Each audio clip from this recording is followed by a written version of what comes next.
제일 마지막 이 시간이 되겠습니다.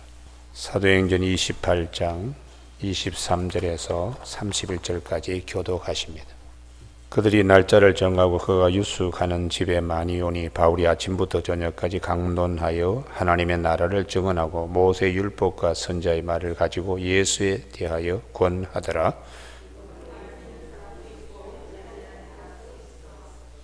서로 맞지 아니하여 흩어질 때에 바울이 한말로 이르되 성령이 선지자 이사야를 통하여 너희 조상들에게 말씀하신 것이 옳도다.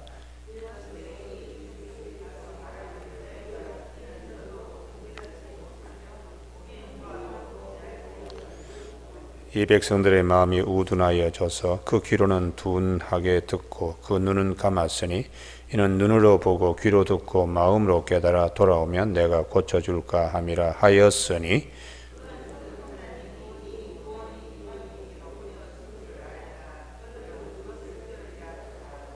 바울이 온 이태를 자기 셋집에 머물면서 자기에게 오는 사람을 다 영접하고 같이 읽습니다. 하나님의 나라를 전파하며 주 예수 그리스도에 관한 모든 것을 담대하게 거침없이 가르치더라. 아멘. 제일 마지막 31절 말씀. 하나님의 나라를 전파하며 주 예수 그리스도에 관한 모든 것을 담대하게 거침없이 가르치더라 하는 말씀 중심으로 성령의 사람 바울이라는 제목으로 말씀을 나누겠습니다. 우리는 성경의 제일 마지막 장에 특별히 주목을 해야 됩니다. 왜냐하면 결론 부분이니까요. 창세기 50장 같은 경우에 하나님의 족장사역의 창조의 완결 인물이 요셉인데 하나님의 창조 사역의 제일 마지막이 요셉을 통하여 우리에게 말씀하시는 것이죠. 요셉은 예수 그리스도의 모형 그림자로 구원자 되심. 그게 이제 하나님의 마지막 창조 사역은 구원입니다. 구원. 그것을 강조하는 것이죠. 그래서 우리에게 구원이 얼마나 중요한가를 이걸 늘 마음에 간직하고 있어야 돼요. 요셉을 통해 하나님 어떻게 구원하셨는가? 용서하는 것입니다. 형제들을 용서하고 자기 악하게 놀았던 보디발의 가정에 대해서 용서하고 은혜를 잊어버리고 저버린 감옥에서 꿈 해몽해준 술 맡은 관원장, 당신이 석방되면 꼭 나를 좀 기억해 달라고 했는데 다 잊어버렸어요. 그런 모든 자들을 하여튼 요셉은 그 형제들에게 용서하고요. 그 다음에 마지막 죽으면서 유언이 나를 가나안 땅에 묻어달라. 반드시 하나님께서 우리를 그 땅에 인도하시라는 약속에 대한 믿음입니다. 출애굽기는 제일 마지막 40장이 성막 사건으로 끝납니다. 성막 위에 구름이 머물면 이스라엘 백성들이 아무리 떠나고 싶어도 머물러야 되고 성막 위에 구름 장막에 거쳐서 움직이면은 이스라엘 백성들이 무조건 가야 되는 출애굽한 백성들의 믿음의 중심은 성전 중심이 되어야 되고 하나님이 인도하시는 대로 무조건 따라가야 된다. 어디까지 가냐 하면은 가나안 땅에 들어가기까지. 그게 이제 출애굽기의 핵심입니다. 핵심. 그래서 가나안 땅에 들어갔는데 이제 여호수아서의 제일 마지막 핵심이 뭐냐? 땅에 들어왔다고 하나님 백성이 아니라는 거예요. 땅에 들어와도 24장, 24장에 여호수아 강조하는 것이 너희들 하나님 섬기는 게 그렇게 싫어지면 조상들이 강 건너서 섬기던 신이든지 아니면 이 땅에 아모리 족속의 신이든지 오늘날 택하라. 나와 내 집은 하나님만을 섬기겠다. 하나님께서 우리를 이 땅에 심으신 이유는 하나님의 백성, 하나님을 섬기고 하나님 나라의 구성원이 되는 이게 가나안 정복의 의미지. 땅에는 두라는데 바알을 섬기면 왜 하나님이 우리를 출애굽해서 여기에 심겠느냐. 그래서 출애굽기 24장 24절에서 우리 모든 백성들이 우리도 하나님 말씀에 철저하게 복종하고 우리가 섬기겠습니다. 그래서 25절에 세겜 재계약을 맺습니다. 세겜에서 모든 이스라엘 백성들 꼭 그렇게 할 거지? 예. 그래서 그 세겜에서 여호수아 24장 25절에 다시 재계약을 합니다.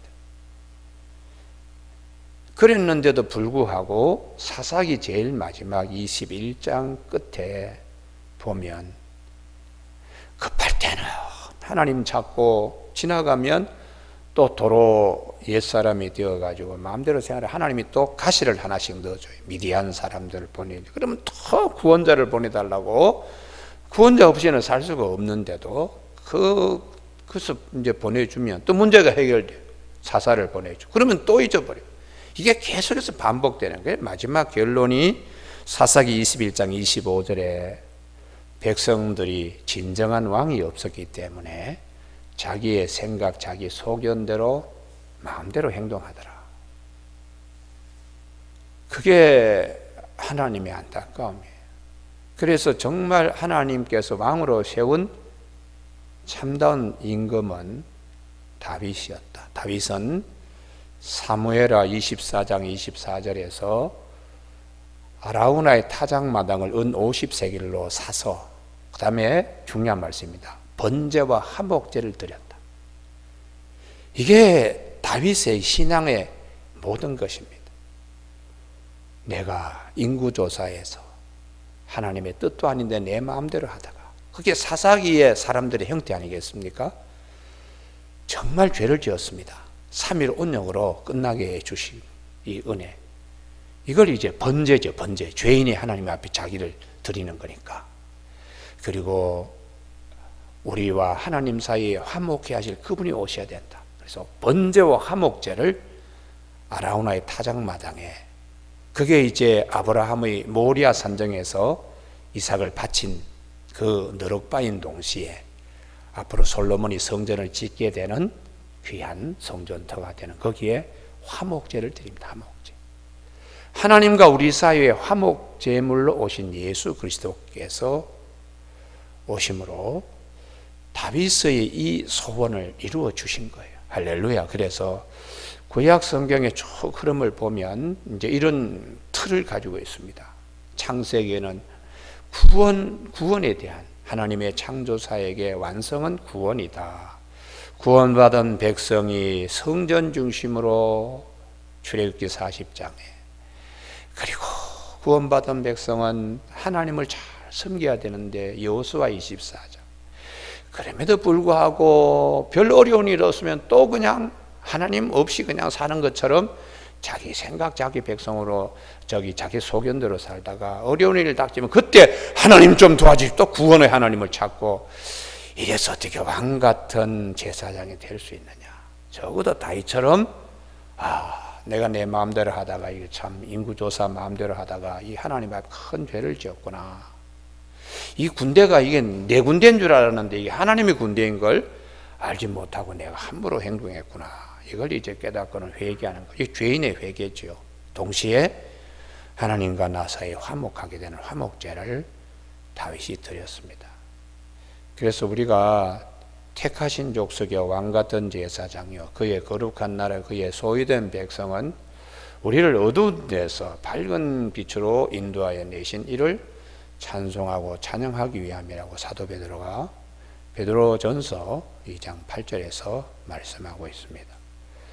오늘 이 사도행전 제일 마지막입니다. 사도행전은 성령이 이끄시는 사람이 되어야 된다. 그게 결론이에요. 그러니까 사도행전 1장 8절에 너희가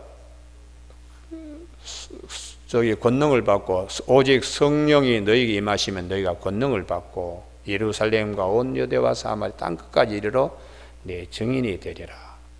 그 증인이 되는 삶, 성령이 이끄시는 삶입니다. 성령이. 그래서 사도 바울이 제일 마지막에 성령이 인도하시는 성령의 사람으로 하나님 앞에 이렇게 쓰임받았다. 이렇게 이제 사도행전 오늘 결론이. 그러면 구체적으로 성령이 인도하시는 사람 무조건 전도만 하는 거냐? 아주 구체적으로 나와 있습니다. 23절. 모든 주님의 말씀이 그의 삶 속에 이루어집니다. 23절. 그들이 날짜를 정하고 그가 유숙하는 집에 많이 오니 바울이 아침부터 저녁까지 강론하여 하나님의 나라를 증언하고 모세 율법과 선지자의 말을 가지고 예수에 대하여 권하더라. 이게 이제 성경 전체의 내용을 요약하는 거예요. 예수님이 오신 목적은 마태복음 5장 17절에 내가 율법을 폐하려 온 것이 아니고 모세와 선지자 율법을 완성시키러 오셨다고. 로마서 10장 40절에 율법을 종지부를 찍기 오셨다고요. 그리스도는 모든 믿는 자에게 의를 이루게 율법의 마침이 되시니라. 그래서 주님이 요한복음 5장 39절에서 너희가 영생을 얻기 위하여 성경을 연구하거니와 이 성경은 나에 대하여 증언한 것이다. 모든 말씀이 다 예수 그리스도에 초점화되어 있는데 사도 바울의 성경관이 이것입니다. 23절에 아침부터 저녁까지 그가 강론한 핵심이 하나님의 나라, 율법과 선지자의 말을 가지고 예수에 대하여 권하더라. 예수님이 나에 대하여 증언한 것이 성경이다 하는 말씀이 사도 바울이 아침부터 저녁까지 한 말씀대로 이루어지는 거죠. 성령이 인도하시는 분의 가장 큰 특성은 주님의 말씀이 이루어지는, 그 억지로 되는 게 아닙니다. 살면서 주님의 말씀이 그를 통하여 이루어지는 거예요. 할렐루야. 오늘 아침 새벽기도 나오신 우리 교우들에게 이 축복이 있기를 바랍니다. 뭐 기도할 때도 기도가 응답받느냐? 말씀으로 응답받아야 돼요. 말씀으로요. 그거보다 더 확실한 것이 없습니다. 말씀이 찾아오십니다. 말씀이 찾아오셔서 말씀으로 응답받고, 또 설교를 들으면서 각자 서로 환경과 형편과 기도 제목이 다르지만은 성령님은 각자에게 계셔서 설교를 통하여 성령님이 내 안에서 다시 설교를 하세요. 다시 생각나게 하고 기억나게 하면서 말씀하시거든요. 그때에 말씀이 찾아오세요. 그게 이제 요한복음 14장 26절에서 말씀하고 있습니다. 사도 바울은 성령이 인도하시는 대표적인 인물이죠. 대표적인 인물인데 그는 성경관이 모든 성경이 예수 그리스도에게 초점화되어 있다. 그러니까 유대교에서는 성경을 완전히 해석을 못하는 거죠. 왜냐하면 예수 그리스도를 초점화시키지 않기 때문이에요.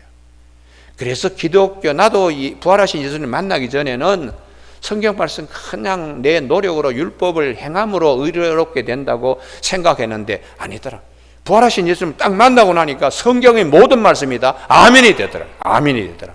그러니까 막힌 것이 없이 다 그냥 예수님께 초점화돼. 이게 왜 이 말씀을 하나님이 하셨는가? 예수님을 우리에게 구원자로, 그분이 성전의 주인이 되어서 우리가 늘 그분을 모시고 또 그분을 경배하고 그분이 우리에게 만왕의 왕으로 되신 거, 뭐 이런 모든 것이 예수 그리스도에 초점화되어 있다는 걸 사도 바울이 깨치게 된 것이죠. 이게 이제 성령이 그에게 임하심으로, 아나니아가 다메섹 도상에서 사도 바울을 만나가지고 안수해서 성령이 그에게 임하심으로 그게 눈에 비늘이 벗겨졌다.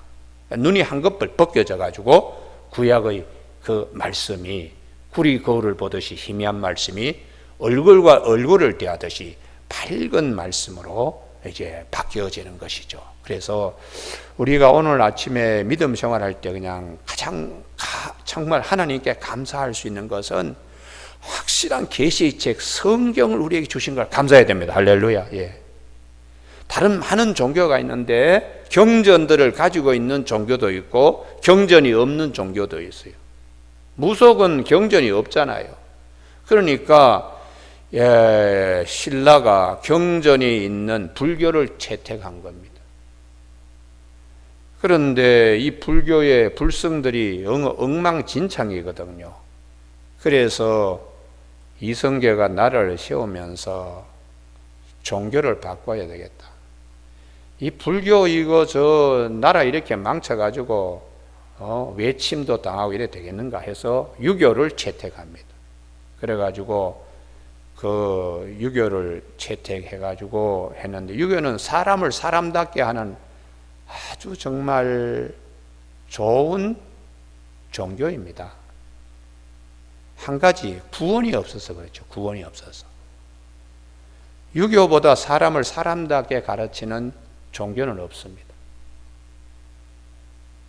우리가 지금 기독교가 복음이 들었는데 참 복음의 뜻을 알면 사람이 사람답게 해야 되는데, 주님이 우리에게 주신 은혜를 방종으로 여겨서 기독교가 사실은 유교만큼 지금 인정을 받지 못하고 있습니다. 그게 참 안타까운 거예요. 근데 유교에는 구원이 없습니다. 그런데 예수 그리스도 안에서 우리는 구원을 받았는데, 이 성경을 우리에게 주신 하나님께 정말 감사해야 돼요. 왜냐 그러면 이 성경을 통해서 하나님을 만날 수 있고 더 깊이 신앙이 깊어지고, 확실한 것은 구원을 주시는 하나님의 은혜가 이렇게 햇빛같이 그냥 우리를 감동시키니까, 깔바르트 같은 경우에 성경의 어디를 펴더라도 하나님을 만날 수 있다. 왜냐하면 모든 말씀이 예수 그리스도에 초점화되어 있으니까. 구원이신 예수 그리스도 통하여 오늘도 예수의 영이 우리에게 말씀하시니까 얼마나 참 감사해요. 얼마나 감사해요. 사도 바울은 성령이 이끄시는 분이십니다. 그분은 성경관이 모든 말씀이 예수 그리스도로 초점하여, 예수님 자신이 요한복음 5장 39절에서 이 성경은 곧 나에 대하여 정언한 것이라. 내가 온 것은 폐하러 온 것이 아니고 완성시키러 왔다. 그래서 사도 바울은 로마서 10장 44절에서 그리스도는 이 모든 믿는 자에게 의를 이루기 위하여 율법의 마침이 되셨다고 말씀하고 있는 것입니다. 두 번째 24절입니다. 그 말을 믿는 사람도 있고 믿지 않은 사람도 있어. 이게 주님도 이 부분을 말씀하셨습니다. 두 사람이 밭에 있는데 한 사람은 데려감을 당하고 한 사람은 데려감을 당하냐. 맷돌 하나를 두고 두 여인이 마주보고 돌리는데 한 여인은 데려감을 당하고 한 여인은 그냥 뒀다. 그럼 무엇이 데려가는 거냐? 무엇이 그냥 두는 거냐? 그게 이제 아주 주님이 그 다음 말씀이 마태복음 24장에서 충성되고 지혜 있는 종이 되어 주인에게 그 집 사람들을 맡아 때를 따라 양식을 나누어 줄 자가 누구냐?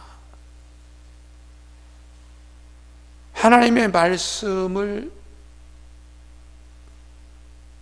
전할 때 그 말씀을 받아가지고 말씀과 함께 있는 자는 주님이 데려갈 자고, 말씀을 나누어 줄 때 말씀을 받지 않는 자는 아무리 맷돌을 가운데에 두고 있더라도 데려가지 아니할 자라는 거예요. 그래서 마태복음 24장에 천지는 없어질지언정 내 말은 없어지지 아니하리라는 말씀을 그 위에 주님이 하고 계세요. 그리고 가운데에 데려갈 사람, 데려가지 아니할 사람, 그리고는 충성되고 지혜 있는 종이 되어 주인에게 그 집 사람들을 맡아 때를 따라 양식을 나누어 줄 자가 누구냐? 오늘 사도 바울 같은 자잖아요. 사도 바울이 예수님에 관하여 자기 종족 유대인들을 초청해서 그들에게 먼저 복음을 전해요. 그 이유는 유대인들이 말씀을 맡았기 때문입니다. 그래서 갈라디아서 2장 8절에 사도 바울이 베드로는 할례받은 자에게, 나는 할례받지 않은 이방인에게 주님이 전도 사역, 영역을, 지경을 이렇게 나누어 준 것을 사도 바울이 고백하고 있습니다. 베드로에게 역사하시고 하사 그를 할례자의 사도로 삼으시니가 또한 내게 역사하사 나를 이방인의 사도로 삼으셨느니라 이렇게 말씀하고 있죠. 그리고 25절에 믿지 않고 가는 자들, 바울이 한 말로 말합니다. 성령이 선지자 이사야를 통하여 너희 조상들에게 말씀하신 것이 옳도다. 그래서 사도 바울도 왜 우리 동족이 말씀을 맡았는데 이렇게 예수 그리스도를 구주로 영접하지 못하고 저렇게 갈까? 성령님이 깨닫게 해주세요. 이사야의 말씀이 딱 기억나는 거예요. 그래서 내 백성은 들어도 깨닫지 못하고 보긴 보아도 알지 못한다는 그 말씀이 딱 기억나는 거예요. 근데 이 말씀을 주님도 똑같이 하고 계십니다. 마태복음 13장에서 옥토밭 비유를 하시면서 이왕 이사야가 그때도 듣긴 들어도 알지 못하고 보긴 보아도 깨닫지, 듣긴 들어도 알지 못하고 보긴 보아도 알지 못하고 듣긴 들어도 깨닫지 못한다고 백성들의 마음이 굳어가지고 그러는데 이제는 너희 눈이 봄으로 복되고 들음으로 복되다고 주님이 마태복음 13장에서 말씀하고 계십니다. 왜냐 그러면 쉽게 풀어주시니까요. 씨 뿌린 자의 비유로 길가밭과 돌짝밭과 가시떨기밭과 옥토밭이 되어서 듣고 깨달으면 옥토밭이 되어가지고 100배, 60배, 30배의 결실을 맺으니까. 사도 바울이 성령의 사람인 것은 주님이 하신 말씀, 육체로 오신, 몸으로 오신 예수님을 사도 바울은 직접 배우지는 아니했지만은 보름 동안에 예루살렘에 올라갔을 때에 야고보와 그리고 베드로에게 살아생전에 예수님의 하나에 많이 들었지만은 오늘 이 성령이 예수님을 통하여 우리에게 하신 말씀대로 성령이 사도 바울에게 깨닫게 해줘요. 야, 이분들이 왜 이렇게 그냥 길가밭이야? 그때 성령이 이사야의 말씀을 딱 기억나게 하는 거예요. 우리에게도 마찬가지입니다. 내가 열심히 노력하고 내 친척, 아들, 딸, 사위, 손자기, 며느리 붙들고 야, 신앙생활 잘해라. 예수 믿어라. 이러면 듣는 친척도 있고 자식도 있고 사위, 며느리도 있지만 말은 예 했지만 속으로는 딴 생각하는 경우에 얼마나 안타깝겠어요. 그게 이제 성경에 데려감을 당한 사람도 있고 버림을 당한 사람도 있다. 이렇게 이제 이게 사도 바울이 궁금해서 왜 우리 동족이 이렇게 내가 이렇게 그냥 아침부터 저녁까지 그렇게 심으려고 노력하는데 어떤 사람은 아멘이 되는데 어떤 사람은 아니고 가는 사람을 보고는 안타까워할 때 성령님이 깨닫게 해주시는 거예요. 이사야가 이미 말했잖아.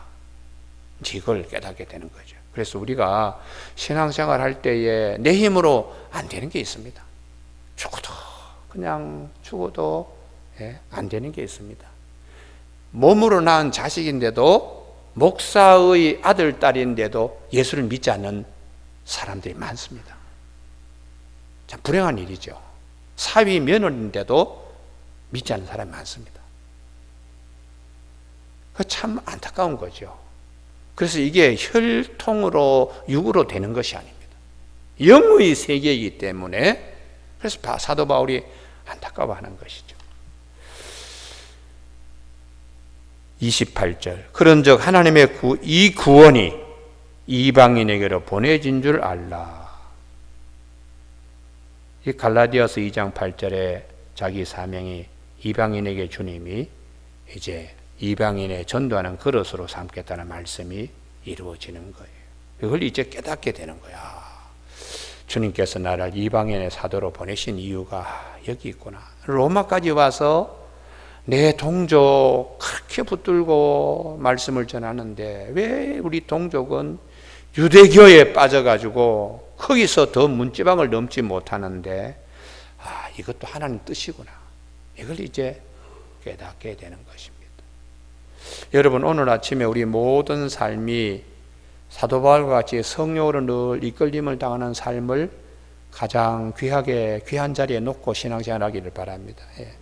설교하는 저에게도 어떻게 살 것인가? 주님, 사도 바울처럼 살아야 되는데요. 사도 바울처럼.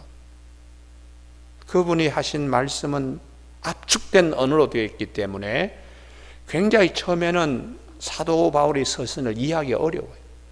그러나 이 말씀을 잘 단단한 식물도 잘 우리가 묵상하고 그 다음에 살피면 사도 바울 서신에서 모든 성경 말씀이 다 일어납니다. 모든 성경 말씀이 한두 마디, 한 어절, 두 어절로 된 다 사도 바울의 말씀 속에 이전의 복음서와 이전의 구약의 성경이 다 거기서 일어나요. 그만큼 사도 바울을 통하여 하나님이 압축된 언어로 사도 바울을 하나님이 쓰신 것인데요. 30절, 바울이 온 이태를 자기 셋집에 머물면서, 이게 이제 로마가 사도 바울을 1차 연금, 가택연금을 시킵니다. 가택연금. 그래서 별도로 감옥에 집어넣지 않고 가택연금으로 그를 구금했다가 복음을 자꾸 전하고 또 그러니까 나중에는 순교까지 이제 하게 되는데요. 여기 가택연금입니다. 자기에게 오는 사람을 다 영접하고, 왜요? 복음을 심기 위한 절호의 기회니까. 하나님의 말씀을 달게, 꿀송이보다 더 달게 심을 수 있는 절호의 기회들이니까 하나님의 나라를 전파하며 주 예수 그리스도에 관한 모든 것을 담대하게 거침없이 가르치더라. 성령의 인도하심을 받아 성령이 이끄시는 삶으로 사도 바울은 하나님의 나라와 예수 그리스도에 관하여 증거했다고 사도행전은 말씀하고 있습니다. 우리는 누가복음과 사도행전이 원래는 한 권의 책으로 되어 있는데 누가복음은 복음서로, 사도행전은 이제 이렇게 분리가 되었습니다. 누가전서, 누가복음의 상, 누가복음의 하에 해당되는 사도행전, 성령행전이라고 별명이 있습니다. 오늘 이 사도행전을 그동안 새벽기도 쭉 강해를 하면서 사도행전이 우리에게 말씀하시는 것이 무엇인가? 사도 바울의 행적으로 제일 마지막 창세기의 요셉을 통하여 말씀하신 것처럼 사도 바울을 통하여 말씀하시는 하나님의 깊은 뜻을 우리 심령 속에 믿음의 심지로 견고히 박는 아침 되기를 주님의 이름으로 축복합니다. 기도하시겠습니다. 하나님 아버지, 성령의 인도하심을 받아 성령이 너희에게 임하시면 너희가 권능을 받고 예루살렘과 온 유대와 사마리 땅까지 이르러 내 증인이 되리라 하시는 말씀대로 성령의 인도함, 성령의 이끄심을 받는 우리 모두가 되도록 늘 성령께서 깨우쳐 주시고 기록된 말씀을 통하여 우리의 갈 길에 등불이 되고 빛이 되는 귀한 축복이 있게 하여 주시기를 원하옵고 예수님의 이름으로 기도드립니다. 아멘. 하늘에 계신 우리 아버지, 아버지의 이름을 거룩하게 하시며 아버지의 나라가 오게 하시며 아버지의 뜻이 하늘에서와 같이 땅에서도 이루어지게 하소서. 오늘 우리에게 일할 양식을 주시고 우리가 우리에게 잘못한 사람을 용서하여 준 것 같이 우리 죄를 용서하여 주시고 우리를 시험에 빠지지 않게 하시고 악에서 구하소서. 나라와 권능과 영광이 영원히 아버지의 것입니다. 아멘. 조용히 기도하시다가 돌아가시기 바랍니다.